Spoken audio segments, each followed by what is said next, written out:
आज की क्लास विद्युत धारा और परिपथ चैप्टर से ही है। उसमें कुछ आंकिक प्रश्न है जो कि इम्पॉर्टेंट है, तो मैं बता रही हूँ। तो ये जो आप लोगों की पीडीएफ में एक क्वेश्चन था कि प्रतिरोधक पी क्यू आर के लिए विभव, एक मिनट ना, पी क्यू आर के लिए विभव और धारा के बीच खींचा गया ग्राफ एक में प्रदर्शित है। दैट मीन्स दिया रहेगा, ठीक है। इन प्रतिरोधों को ज्ञात कीजिए, इनमें क्या अनुपात है पी क्यू आर में। इस टाइप का कोई भी क्वेश्चन आए, इन पॉइंट्स को हटा दे तब भी आपको ये बनना चाहिए। क्लियर? तो ये बनेगा और इसके बाद जो वैल्यूज़ हैं, ये पॉइंट्स दैट मीन्स वैल्यूज़, ये वैल्यूज़ को यदि हटा भी दे तब भी आपको ये क्वेश्चन बन जाएगा, ठीक है। इस क्वेश्चन को हम कॉपी में देखते हैं। कॉपी में मैंने ग्राफ में तो नहीं प्लॉट किया है, कॉपी में ही ग्राफ प्लॉट करके हल्का सा बता रही हूँ कि आपके बुक में पीडीएफ में सबसे पहले तो किसी गाइड का है, तो उसमें सबसे पहले ये गलत दिया है, यहाँ पर विभव दिया है v, उसको सुधार लीजिएगा। यहाँ पर दिया है i, वो सुधार लीजिएगा अकॉर्डिंग टू ये, क्योंकि जैसे वो दिया है वो भी सही है, पर मतलब अकॉर्डिंग टू उसके अकॉर्डिंग यहाँ पर जो वैल्यू पुट किए हैं वो गलत है। देखा जाए तो ओम्स के नियम के अकॉर्डिंग यहाँ v और यहाँ पर i ग्राफ प्लॉट होगा, ठीक है। तो हम सुधार के बनाते हैं, इसमें बुक में सुधरा हुआ है, ठीक।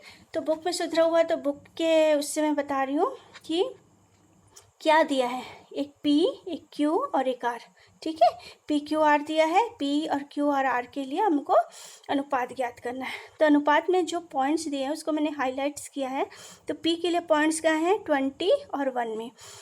X एक्सिस में क्या है, I, और Y एक्सिस में क्या है, V, दिस इज Y, ठीक है। तो X एक्सिस में I और Y एक्सिस में क्या है, एक्स एक्सिस में आई और वाई एक्सिस में क्या है, वी। तो हमको सबसे पहले ग्राफ के अकॉर्डिंग हमको क्या प्लॉट करना है, वी और आई, ठीक है। इसके लिए मैंने ऐसे एक डिब्बा बनाया, उसमें पी, क्यू और आर। पी में कितने पॉइंट्स है, 1 2 3, ठीक है, 1 2 3। तो मैं तो यहाँ पर 2 ही ली हूँ, तो यहाँ पर एक पॉइंट और ले लेती हूँ, 1 2 3, यानी 1 2 3। क्लियर? क्यू के लिए 1 2 3 4, 1 2 3 4, ठीक है। और देन आर के लिए क्या हो जाएगा, 1 2 3, 1 2 3। ये हम ब्लॉक्स पहले बना के रखेंगे तभी वैल्यू पुट करेंगे। अब किस किस की वैल्यू पुट करनी है, आई और वी की, ठीक। आई और वी की जो वैल्यू पुट करनी है, तो हमको देखना है सबसे पहले पी के लिए। पी के लिए जब क्या था, वोल्टेज क्या है, 1, ठीक है। तो धारा क्या है आपकी, आई, तो वोल्टेज क्या है, 1, तो धारा क्या है, यहाँ से आते जाते हैं, ठीक है, ये 20। क्लियर? दूसरा पॉइंट में वोल्टेज क्या है बेटा, 2, तो धारा क्या है, 40, 2 then 40। Clear? Then third point में क्या है, 3, वोल्टेज 3 और धारा क्या है, 60, 3 एंड 60 पुट कर दिए, ठीक। अब यदि कोई दूसरे क्वेश्चन में कहीं भी पॉइंटेड हो, आपको ऐसे ही देखते हुए ग्राफ को एलोकेट करना है। नेक्स्ट क्यू के लिए 4 पॉइंट्स बनाया, 1 2 3 4, 4 डिब्बे खींचे। तो उसमें सबसे पहला क्या है, ये 1 और 10, 1 वोल्टेज 1, तो धारा क्या है, 10, वोल्टेज क्या है, 2, ऐसे जाएंगे सीधा ना, 2 और धारा क्या है, 20, वोल्टेज क्या है, 3, तो धारा क्या है, 30, 3 30, देन 4 और यहाँ से 40 हो गया। एलोकेट करना पहले बहुत ज़रूरी है, उसके बिना सॉल्व नहीं होगा। देन आर के लिए 1 2 3 सही है। देन इसके लिए सबसे पहले 2 है, 2 का कहाँ गया, आई, धारा क्या है, 2 वोल्टेज है तो धारा आई, 4 वोल्टेज है तो धारा, 4 वोल्टेज है तो धारा कितनी हो गई, यहाँ से एक बार देख लेते हैं, 20। बुक में थोड़ा सा यहाँ पर गलत दिया है, ठीक है, अब वीडियो को देख के ही बनाइए, ठीक।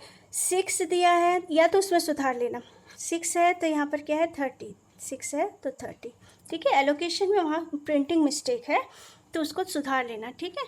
अब जो ये मैं बता रही हूँ, इसमें हमको सॉल्व करना है, हमको क्या निकालना है, प्रतिरोध के लिए आपको पता है कि क्या होता है बेटा, V equal to I R, ये होता है फॉर्मूला, V समानुपाती आई से। तो ये जो फॉर्मूला होता है, इसमें हम क्या निकालेंगे, हमको निकालना है R इक्वल टू क्या हो जाएगा, V बटे आई। तो अब प्रतिरोध R, ठीक ठीक है, प्रतिरोध P के लिए, प्रतिरोध Q के लिए, प्रतिरोध R के लिए। तो सब में फॉर्मूला क्या फिट होगा, V upon I, V upon I, V upon I. चलिए प्रतिरोध P के लिए V अपॉन आई, फर्स्ट क्या हो जाएगा 1/20, ये हुआ, ठीक है। दूसरा क्या हो जाएगा 2/40, तीसरा क्या होगा 3/60। क्लियर, इसको मैं आगे ऐसे कर देती हूँ, बाद में हम लोग काटेंगे। Q के लिए V और I तो डायरेक्ट हो जाएगा 1/10, कॉमा कितना होगा बेटा 2/20, कॉमा 3/30, कॉमा 4/40, ठीक है, ये हो गया। तो ये जो हो गया है, हम लोग कॉमा तो नहीं लगाएंगे, कॉमा नहीं लगाना है इसमें, इक्वल टू करेंगे, क्योंकि सबके लिए प्रतिरोध क्या आएगा, इक्वल आएगा। तो हम यहाँ पर इक्वल साइन के साथ चलेंगे, कॉमा के साथ नहीं चलेंगे, क्योंकि प्रतिरोध सबका, जब हम ओम के नियम में देखे थे तो प्रतिरोध क्या होना चाहिए, कांस्टेंट होना चाहिए, सबके लिए सेम। अब चलिए 3 के लिए देखते हैं, R 2/10 equal to 4/20 equal to 6/30। सब में अब सॉल्व करते हैं ना, ये तो सॉल्व नहीं होगा, 1/20 ही रहेगा। 2 एकम 2, यहाँ पर 20 आया काटने पे, 3 एकम 3 तिया और 0 आया, ठीक है। 3 दूनी 6 और 0 आया, तो मतलब 1/20, 1/20, 1/20। प्रतिरोध P के लिए कितना आया बेटा 1/20। चलिए ऐसे इसके लिए निकालिए, 10 3 दहम 30, 4 एकम 4 दहम 40, 10 आएगा इधर, तो कितना आ गया बेटा 1/10। देन प्रतिरोध R के लिए, क्लियर, प्रतिरोध R के लिए भी जब हम निकालते हैं तो ये क्या हो जाएगा 2 एकम, प्रतिरोध R के लिए 2 एकम 2 पंजे, 4 एकम 4 पंजे 20, 6 एकम 6 पंजे 30। दैट मीन्स सब में दिख रहा है आपको 5 5 5 आ रहा है, तो क्या हो जाएगा 1/5। ये तीनों एक दूसरे के बराबर जरूरी नहीं है, ये एक दूसरे के बराबर आना चाहिए, ठीक है। अब सबका जो वैल्यू है, ठीक, सबके वैल्यू के अकॉर्डिंग यहाँ पर क्या बताऊंगी मैं, कुल प्रतिरोध जो हम लोगों को पूछा गया था PQR का प्रतिरोध, P अनुपात Q अनुपात R का प्रतिरोध, ठीक है, अनुपात ज्ञात करना था, ठीक है। प्रतिरोध क्या होगा बेटा इसमें, पहला P के लिए 1/20 अनुपात 1/10 अनुपात 1/5, ठीक। इसको और हम कैसे सॉल्व कर सकते हैं अनुपात में, 5 एकम 5 दूनी 5 चौक, दैट मीन्स PQR का प्रतिरोध यहाँ पर हमको क्या मिलेगा 1 2 और 4, दैट मीन्स 1 अनुपात 2 अनुपात 4, ये क्या है P अनुपात Q अनुपात R, ठीक है, ये आपका फाइनल आंसर है, ठीक। इस तरह से हम इसको सॉल्व करेंगे, ठीक है, इस तरह से इसको सॉल्व करेंगे। ये है इसका ग्राफ के अकॉर्डिंग इसको प्लॉट करेंगे और उसके बाद फॉर्मूले में रखेंगे। प्रतिरोध में तीनों सभी वैल्यू जितने भी एलोकेट रहेंगे वैल्यू, उसका मान क्या रहना, काटने पे समान आना चाहिए। जैसे इसमें 1/20 आया, इसमें 1/10 और इसमें 1/5 आया, और फाइनल वैल्यू जो हम लोग निकाल रहे हैं ये फाइनल वैल्यू ये है, ठीक है। तो ये इसका सॉल्व था। अब दूसरा क्वेश्चन, ये क्वेश्चन इंपॉर्टेंट है। 9 वोल्ट की किसी बैटरी को 2 ओम 3 ओम 4 ओम 5 ओम और 12 ओम के प्रतिरोधक के साथ श्रेणी क्रम में संयोजित किया गया है। 2 ओम के प्रतिरोधक से कितनी विद्युत धारा प्रवाहित होगी, मतलब संयोजित किया गया है किसके साथ बेटा, श्रेणी क्रम के साथ, ठीक है। तो हम लोग बनाते हैं श्रेणी क्रम में इनका संयोजन, और 9 वोल्ट की बैटरी लगाते हैं। तो सबसे पहले 2 ओम के लिए बनाया, 3 ओम के लिए बनाया, 4 ओम के लिए बनाया, 5 ओम के लिए, 2 ओम 3 ओम 4 ओम 5 ओम, इसको किससे जोड़ा, 9 वोल्ट की बैटरी से बैटरी बनाया, जिसको मैंने जोड़ा, इसका वोल्ट क्या है 9 वोल्ट, यहाँ से धारा का प्रवाह होगा।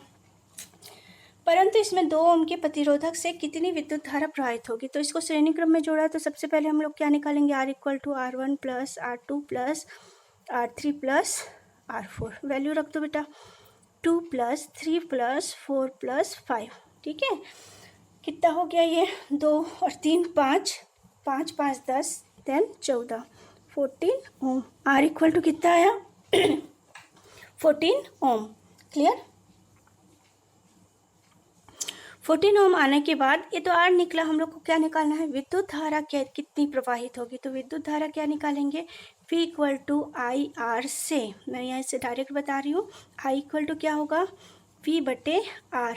ठीक है, V बटे आर में हमारे पास V कितना है 9 वोल्ट, ठीक है, R कितना है 14 ओम।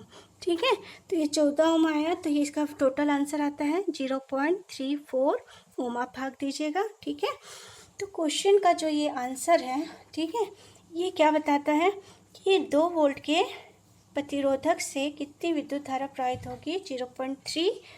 ठीक है, अब ये 0.3 क्या होगा, ये बोलो, धारा है तो ये ओम लगेगा, नहीं लगेगा, यहाँ पर क्या लगेगा, एम्पियर।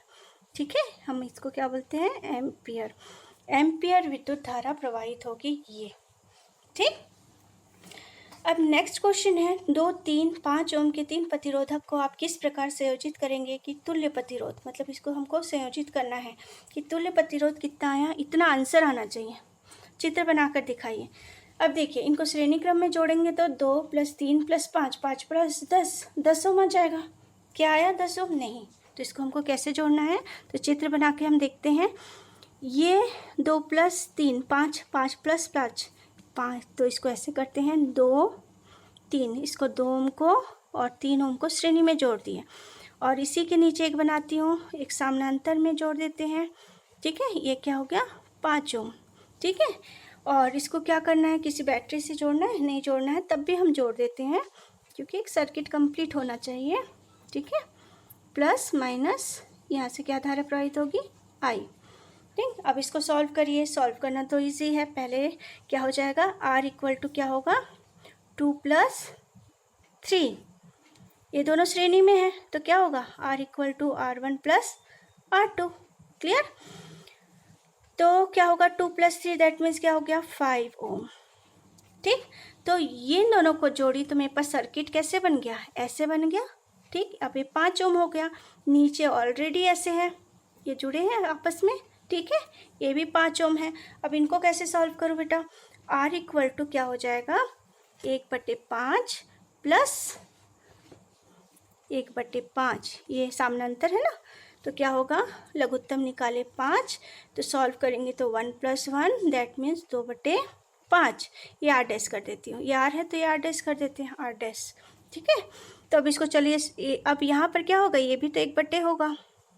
ठीक है, तो 1/R इक्वल टू 2/5, या इसको और कैसे लिख सकते हैं हम लोग। ठीक है, इसी के आगे जा रही हूँ इधर। ठीक है, या R इक्वल टू 5/2। ठीक है, 5/2 इक्वल टू कितना आएगा, भाग देने पर 2.5 ओम। ठीक, आगे आंसर। तो हमको किस टाइप से जोड़ना था, इस टाइप से, इस टाइप से जोड़ के, इन दोनों को पहले श्रेणी में जोड़ के, ठीक है, इसको और इसको समानांतर में जोड़े, पर ये दोनों श्रेणी में जोड़ा है, इन दोनों को पहले सॉल्व किए तो कितना आया, 5, फिर इन 5 और 5 को समानांतर वाले को सॉल्व किए तो कितना आया, 2/5, पर R निकालना है तो R इक्वल टू क्या होगा, 5/2, तो 2.5 ओम।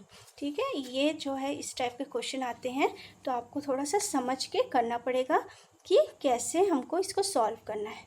ठीक है, तो ये आज का टोटल ख़त्म होता है विद्युत धारा चैप्टर, इसके आंकिक प्रश्न, और जो इससे अलग आंकिक प्रश्न है उसको आप बना के देखिए, नहीं बनता है तो पूछिए।